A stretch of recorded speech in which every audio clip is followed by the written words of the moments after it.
Hello students, आज हम discuss करेंगे बेटा फ्यूल सेल। फ्यूल सेल क्या होती है? फ्यूल सेल वो डिवाइस होती है जो कन्वर्ट करती है energy that is produce by the combustion of fuel like hydrogen, methane and methanol. अगर हम इन फ्यूल का कंबशन करते हैं और उस दौरान जो एनर्जी प्रोड्यूस होती है उसको इलेक्ट्रिकल एनर्जी में कन्वर्ट करते हैं, उन डिवाइस को हम फ्यूल सेल कहते हैं। Fuel cell is also known as hydrogen oxygen fuel cell. जो इसका जो प्राइमरी सोर्स है, it was used as, fuel cell को यूज किया गया था as a primary source of electrical energy on the Apollo moon flights के लिए। और जो ड्यूरिंग द कंबशन रिएक्शन जो वाटर प्रोड्यूस होता है इस रिएक्शन के दौरान, तो वो वाटर यूज किया जाता है for drinking by the astronauts.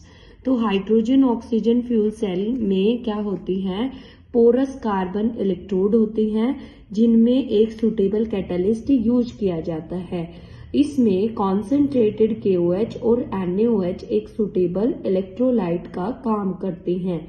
H2O2 जो गैस है वो बबल्स की फॉर्म में इन पोरस इलेक्ट्रोड से इलेक्ट्रोलाइटिक सॉल्यूशन की तरफ प्रोड्यूस होती है। अगर हम इसके जो है डायग्राम की बात करें तो यहाँ पे दो रोड हैं, एक act as anode and second one is act as cathode. Cathode is also made up of porous carbon and anode is also made up of porous carbon. यहाँ पे कॉन्सेंट्रेटेड एक्वस NaOH या KOH act as a electrolyte. During the hydrogen gas from the anode side and oxygen gas from the cathode side is passes through the porous electrode, and then during the reaction the water is produced which is expelled out from this site.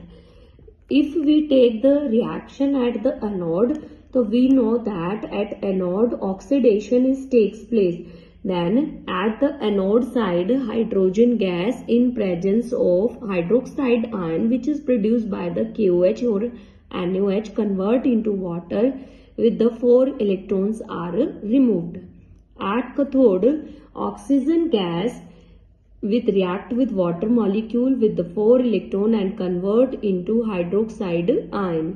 If we cross the hydroxide ion in this reaction, it acts as product, and in this reaction it acts as a reactant. They are cancelled out and 4 water molecule remove the 2 water molecule, then remaining is 2 water molecule. 4 electron and 4 electron is cancelled out. So overall reaction is 2H2 plus O2 give the 2H2O. जो ये cell reactions हुई हैं, इन दी cell reaction जो reactant है वो continuously feed किया जाता है टू द इलेक्ट्रोड, और जो प्रोडक्ट है that is removed continuously from the electrolytic compartment. Electrolytic यहाँ कौन काम कर रहा है? KOH और NaOH का ये सेटअप है फॉर द फ्यूल सेल। तो what type of products are produced during such reaction? That is water, and that water is used for drinking by the astronauts. तो फ्यूल सेल हमारा जो है, जब हम इन फ्यूल्स को इनका कंबशन करते हैं तो जो एनर्जी प्रोड्यूस होती है उसको इलेक्ट्रिकल एनर्जी में कन्वर्ट करता है। तो ये था हमारा फ्यूल सेल का टॉपिक। अगर आपको वीडियो अच्छी लगे तो आप वीडियो को लाइक करें, शेयर करें, चैनल को सब्सक्राइब करें। Thank you.